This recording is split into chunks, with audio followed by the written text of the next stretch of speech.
Shalom à tous et à toutes. S'il y a un sujet qui est bien méconnu, aussi bien dans les systèmes religieux, et quand je dis système religieux, c'est tous les systèmes, qu'en dehors de ces systèmes, ce que l'on appelle vulgairement les païens, ou les goïs, les goïms, c'est la croix de Christ. Avec l'aide du roi Kodesh, nous allons aborder ce thème ô combien important, puisqu'il est le centre de toute la parole et qu'il est aussi le centre de l'univers. Il est le moyen par et avec lequel Elohim a réconcilié l'humanité avec lui à travers la croix, le sacrifice parfait de son Fils. La Bible nous donne deux visions d'ensemble de l'univers, celle de l'éternité, du plan divin et éternel. L'univers entier est centré sur Christ. Ensuite, l'incursion du péché et ses effets. Et puis l'univers est centré sur la rédemption. La première représente la valeur extraordinaire de Yeshua, fils de Dieu et fils de l'homme. La deuxième souligne la valeur terrible, mais ô combien glorieuse, de Yeshua crucifié, c'est-à-dire la croix. C'est de cette seconde approche que nous allons nous occuper à présent. Cette vision est combien ambiguë, combien extérieure, si elle n'est pas saisie et vécue. Elle devient ainsi, en étant extérieure, totalement indépendante de notre chemin. Nous nous éloignons ainsi de cette parole très simple lorsque Yeshua dit « Je suis le chemin, la vérité et la vie, nul ne va au Père que par moi ». Je pourrais le dire autrement, il est le chemin, donc nous devons suivre ce chemin, il est la vie. Si nous vivons sa vie et de sa vie, et nul ne va au Père que par lui, c'est-à-dire en passant par la croix. Cela nous donne immédiatement un aspect tout à fait différent de la croix. Et nous allons voir à la lumière de la parole combien l'interprétation qui a été faite premièrement, que l'on peut se faire de la croix, est extérieure au lieu d'être justement ce passage obligé. C'est ce que nous appelons dans la parole de Dieu, et c'est ce que Yeshua va appeler la nouvelle naissance. Être d'eau et d'esprit, c'est naître dans l'esprit, par son esprit, et c'est ainsi permettre au roi Kodesh, lorsque nous sommes dans ce chemin, de faire passer toute notre personnalité, et l'esprit, et l'âme, et le corps, comme la parole nous le dit dans 1 Thessaloniciens 5, 23, que tout votre être, et l'esprit, et l'âme, et le corps demeurent irréprochables pour la venue, pour l'avènement de Yeshua. Alors, si nous sommes capables de l'entendre et de reconnaître que la croix est le centre de la parole, que la croix est le chemin de la rédemption, que la croix trouve tout son sens divin à travers sa mort et sa résurrection, il est impossible d'appréhender ce vécu pour nous-mêmes. Il n'y a dans la parole de Dieu explicitement expliqué que nous devons passer par la croix. Cependant, lorsque le roi Kodesh vous conduit à la croix, il devient une évidence pour celui qui fait ce chemin que la mort de notre ancienne nature n'est pas une option, mais une obligation.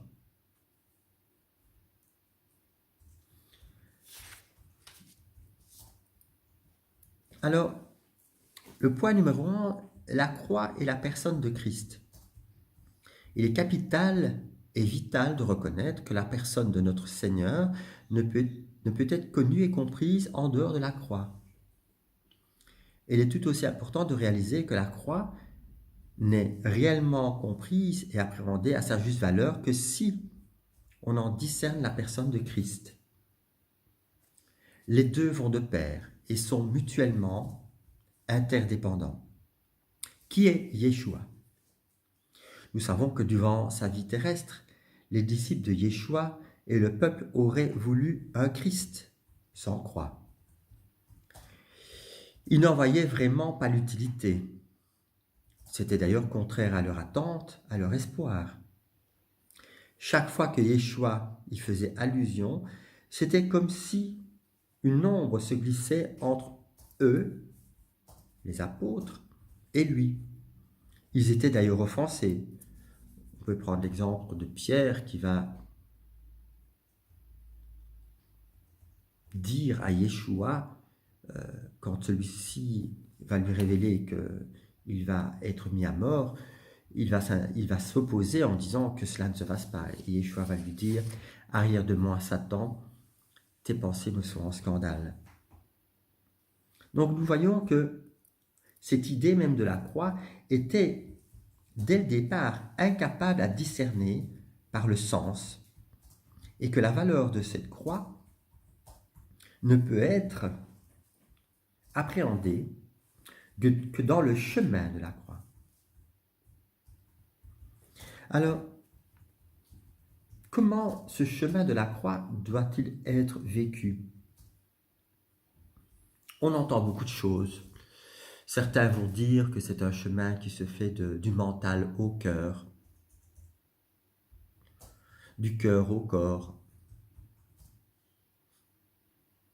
Mais comme 1 Thessaloniciens 5,23 nous dit, c'est tout l'être entier, l'esprit, l'âme et le corps qui doivent passer par la croix. Alors comment est-ce possible? La parole nous dit que le péché est entré par Ève qui a désobéi à la parole en se laissant séduire par Lucifer qui était un ange. En elle s'est inscrit un doute dans son esprit. Ce doute, elle l'a porté vers sa moitié qui était Ish, donc Adam. Adam a consommé aussi, donc a accepté cette position. Les deux ont été séparés mutuellement et aussi séparés avec la source Elohim.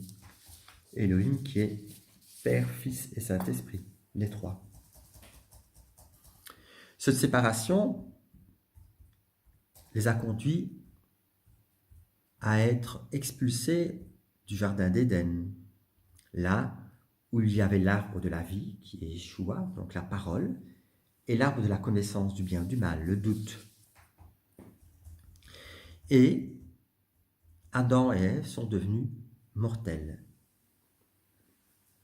Cette division a eu des conséquences de l'esprit vers l'âme et vers le corps.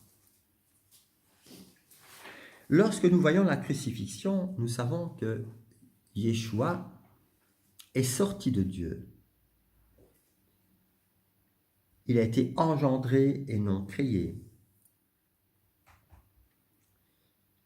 Il était de nature divine, c'est pour ça qu'on va dire vrai Elohim et vrai homme, mais en même temps, en s'incarnant dans le sein d'une vierge, il est resté et demeuré sans péché, bien que le corps soit né de Marie qui était pécheresse. L'obéissance de Yeshua, l'abandon total de sa vie entre les mains du Père, ont mis en place, lorsque cette obéissance l'a conduit à la croix, lorsque dans le jardin Gethsémani, il va dire par 3 fois, si c'est possible que je ne boive de cette coupe, il va le dire une fois d'une façon spirituelle, une fois avec son cœur, avec son âme, et une fois avec son corps, et la troisième fois, il va dire que ta volonté soit faite, Père, et non la mienne. Donc, cette volonté va le conduire à la mort et à la croix. Son obéissance est l'exemple de notre obéissance. Lorsque nous sommes nés de nouveau, lorsque le souffle saint, le roi Kodesh, vient en nous, il va commencer à nous reprendre, nous corriger, nous instruire, nous consoler dans notre esprit, dans notre âme et dans notre corps. Alors, l'homme en Christ a l'assurance d'une union avec le Père. C'est un point essentiel où repose l'essence même de qui est Christ. Quelle est la chose pour laquelle Christ, en toute prééminence, à travers toute la révélation des Écritures, avec l'union parfaite avec le Père, c'est l'essence même de son œuvre. C'est ce que l'homme recherche consciemment ou inconsciemment. En tant que créateur et créature du péché, par tous les moyens et de toutes les manières, il cherche la paix et le repos, qu'il ne peut trouver nulle part ailleurs que dans une unité réconciliée avec Elohim le Père, son Créateur, à travers son Fils, Yeshua, avec l'aide du roi Kodesh en nous. Quelque part, c'est la communion perdue à laquelle il aspire. Les caractéristiques et les marques de cette relation brisée, les résultats de sa chute sont le mensonge, la rébellion et la mort. Croire dans le mensonge, c'est le point numéro 1. Croire et accepter un mensonge, c'est faire ce mensonge nôtre. Lorsque nous l'acceptons, il devient une vérité sur laquelle nous allons construire notre vie. Cette vérité va remplir notre âme de désillusions et de ténèbres. Puisque de nous-mêmes, nous sommes incapables de connaître la vérité. La parole de Dieu nous dit, le cœur est corrompu par-dessus tout. Et qui peut le connaître, le sonder? Jérémie 17, 9. On fait croire à l'humain que s'il prend des décisions, même contraires à celles d'Élohim, qu'il les utilise avec son intelligence et sa raison, indépendamment d'Élohim, il serait comme Dieu. C'est le principe même de l'acceptation du mensonge. Accepter le mensonge, prendre le contrôle de son existence en prenant le parti de la dépendance. Alors, quand est-ce que nous nous laissons absorber par le mensonge? Et nous avons un partage sur la parole. Comment puis-je savoir dans ma vie ce qui est vrai, ce qui est faux, ce qui est bon, ce qui est mauvais?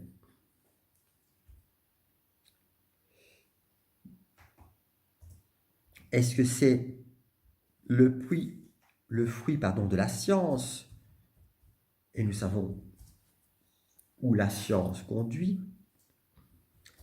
Est-ce que c'est le fruit de la science développé par l'intelligence humaine qui permet d'être semblable à Dieu? Alors, il suffit de jeter un coup d'œil autour de nous. La parole de Dieu nous dit que lorsque les hommes diront paix et sécurité, sa destruction sera proche. Nous voyons que cette humanité qui est en train de et continue de courir après un mensonge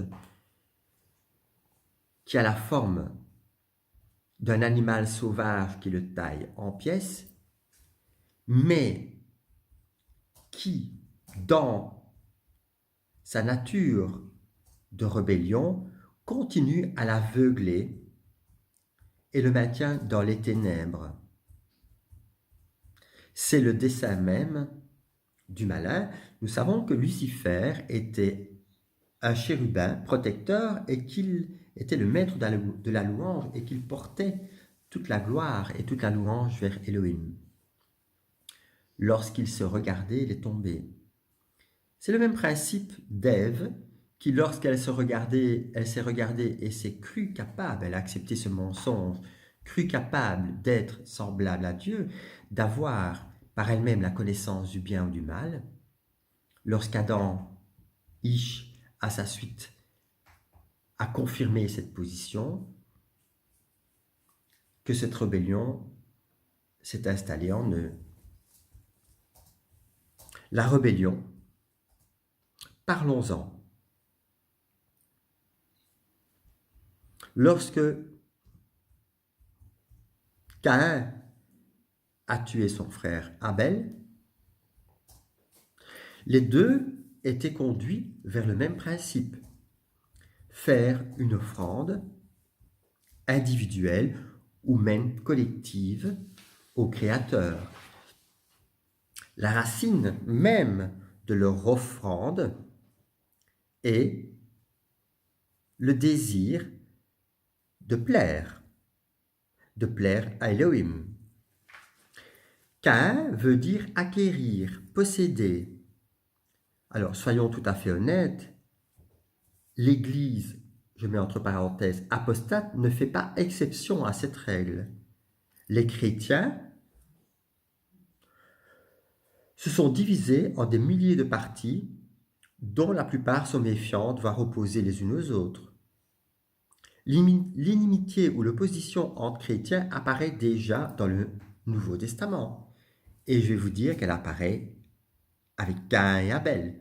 Nous avons d'un côté Caïn qui offre à Elohim une offrande fruit de ses mains et fruit de la terre qui avait été maudite par la désobéissance. Et Abel qui offre à Elohim ce qu'il a de plus précieux, un petit agneau reçu lui-même de Elohim. Nous voyons que nous ne pouvons pas plaire à Elohim avec les œuvres de nos mains. Ce que le Seigneur veut, c'est que nous lui donnions ce que nous avons de meilleur. Autrement dit, nous-mêmes. Alors, la vieille création, qu'on appelle la nature de l'homme, d'Adam, crée et a créé une division entre le divin et le terrestre. Ces deux rivalités sont en opposition jusqu'à ce que Yeshua vienne donner une contradiction à cette opposition. La contradiction est la soumission totale. La contradiction qui permet l'unité est de pouvoir dire non pas ma volonté, Père, mais ta volonté. C'est ce chemin dont je vous ai parlé au départ qui est marqué dans tout l'être, esprit, âme et corps de chaque personne qui, dans le chemin de vie avec Yeshua, vit ce principe dans son esprit, dans son âme, dans son corps, à chaque moment de la journée.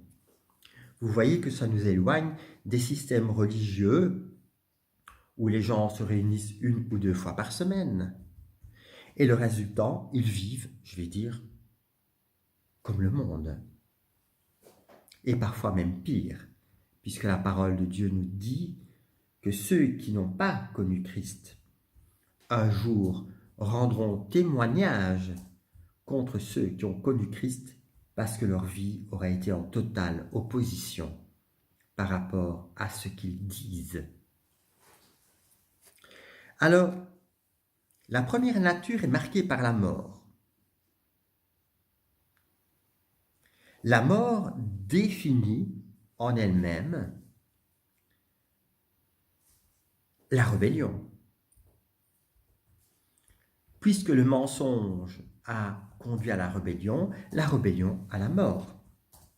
L'arbre de vie n'a plus été accessible pour Adam et Ève, Ish et Isha, parce que le Seigneur n'a pas voulu qu'ils demeurent éternellement dans le péché. La mort est une séparation de la source de la vie véritable, avec toute l'incapacité que cette séparation implique. Elle est spirituelle, elle est dans l'âme immortelle et elle est physique. Alors,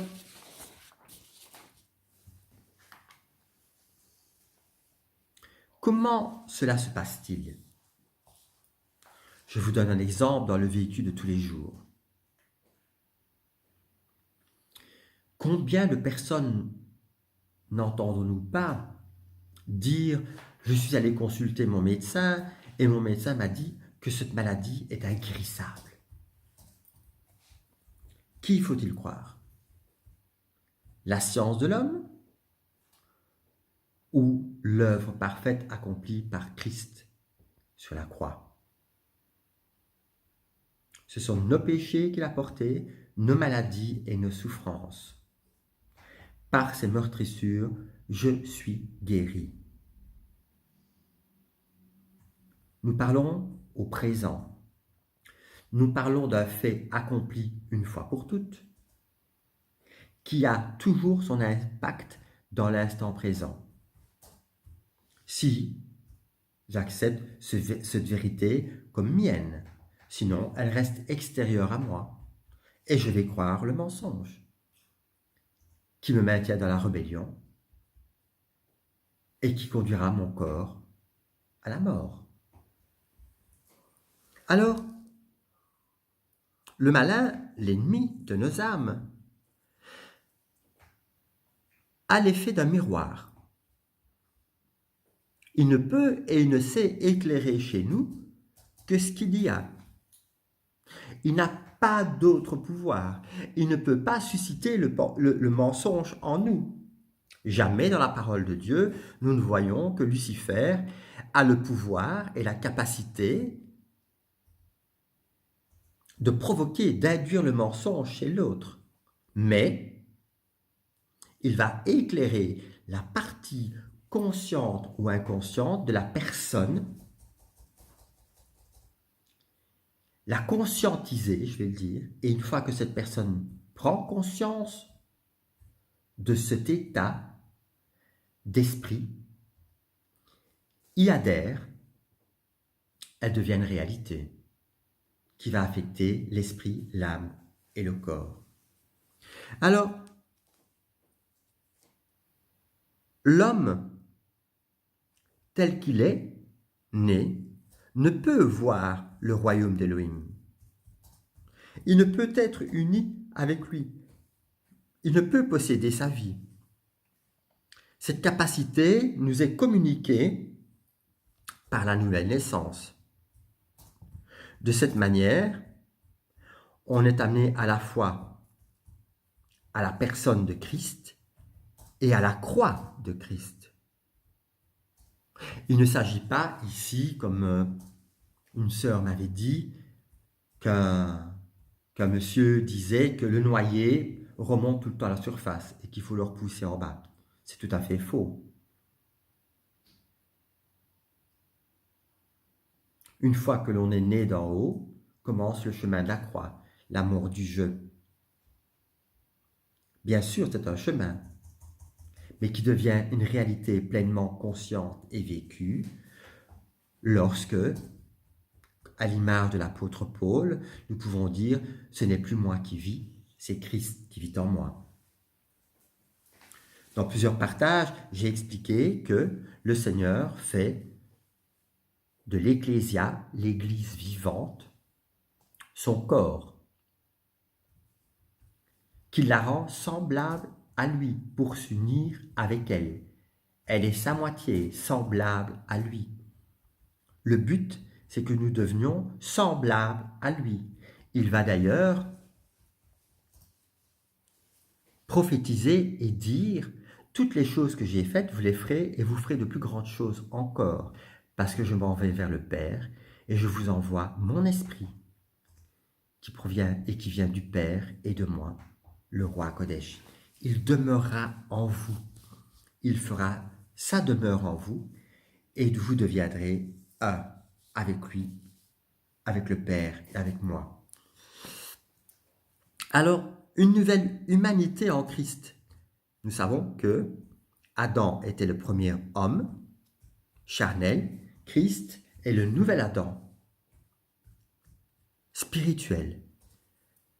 Le Seigneur nous amène à vivre dans un monde charnel, mais en étant spirituel. Nous ne pouvons pas cloquer des deux pieds. Si nos sens charnels, la vue, l'ouïe, l'odorat, le toucher, le goûter, tous nos sens charnels sont ceux qui nous dirigent, nous ne pouvons pas marcher par l'esprit. Le vent souffle où il veut, nul ne sait d'où il vient ni où il va. Il en est de même de quiconque est né du roi Kodesh. Alors,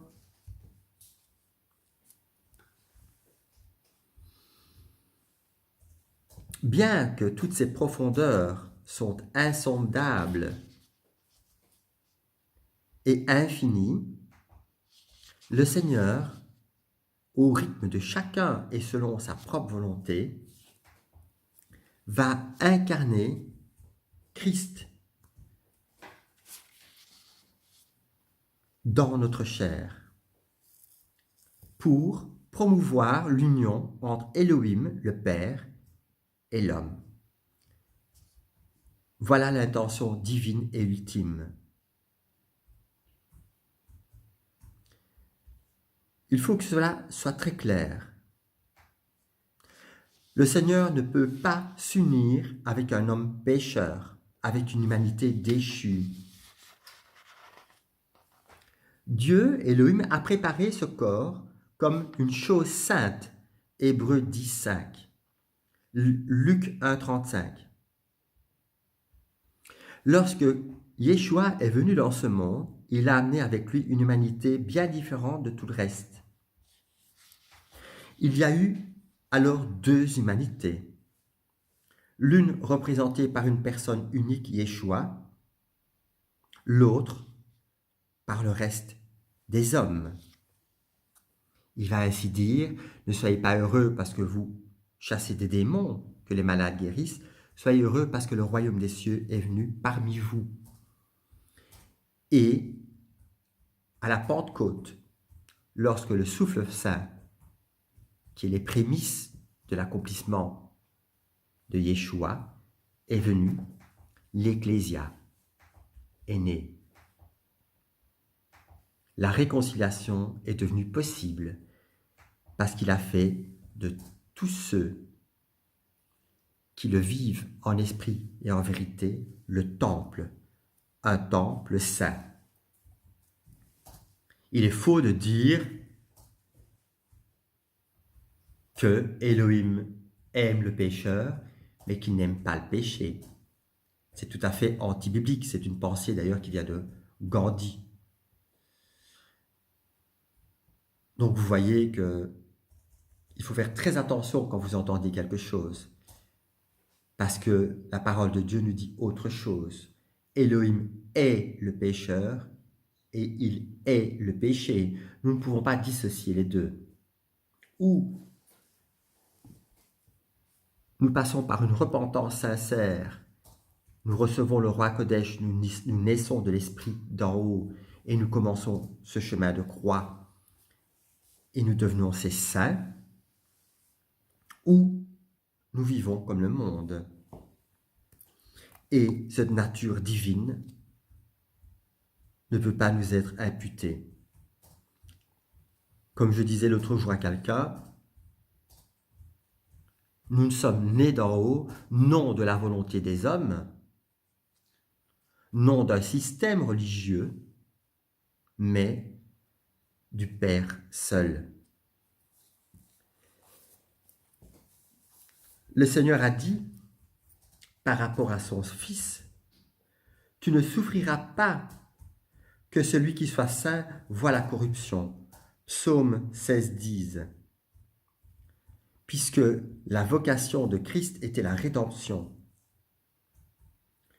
Lorsque la rédemption s'est accomplie, son corps n'était plus animé par le courant sanguin, mais par la vie d'en haut. Ce n'était plus un corps humain, mais un corps spirituel, par conséquent, un corps glorifié. Les apôtres vont dire, nous avons connu Yeshua dans la chair, maintenant ce n'est plus ainsi, il est esprit, et il faut l'adorer en esprit et en vérité. Il nous faut être conformes, non pas à la ressemblance du corps terrestre, mais au corps céleste, dans son corps de gloire. C'est pour cela que la parole de Dieu nous dit que nous cheminons de gloire en gloire. Ainsi, Elohim et l'homme sont unis en, par et pour Yeshua. Révélation majeure de la parole de Dieu. Et elle se fait et s'accomplit exclusivement en Christ.